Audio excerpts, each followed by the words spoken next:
Good evening. This is Madhavan talking to you. This is about the coronavirus outbreak in New Zealand recently. Having gone corona-free country for the past 102 days, the virus struck again and affected 30 people. New Zealand extended the lockdown for another 12 days as the country tries to stamp out its first domestic coronavirus outbreak in over 3 months. The travelers quarantined upon arriving from abroad. The health department says that virus reintroduced from overseas, but testing does not have a link with any of the quarantined travelers. Virus affected shipping employees at a food storage, which was the reason to investigate. The Prime Minister has given time to health authorities to handle virus cluster and isolate infected people. The combined efforts help get rid of the virus earlier. New Zealand being the best COVID response country in the world, life of many people saved, resulting in economy reviving faster.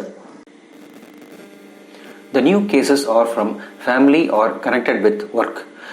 New infection affected 2 people in the central northern island through family members from Auckland. Many of the affected are employees of Americold food storage in Auckland. The infection might have spread possibly from workers on a freight ship or at the port, overlooking physical distancing needed and orders for shop workers coming ashore.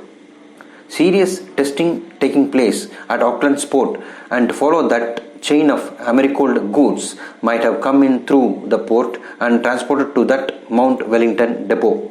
The virus could have survived on chilled or frozen food boxes, and that could have infected workers in New Zealand. More than 15,000 record samples tested on 13th August and getting a clear picture of the outbreak. The cases are termed as one Auckland-based cluster because all the cases are connected.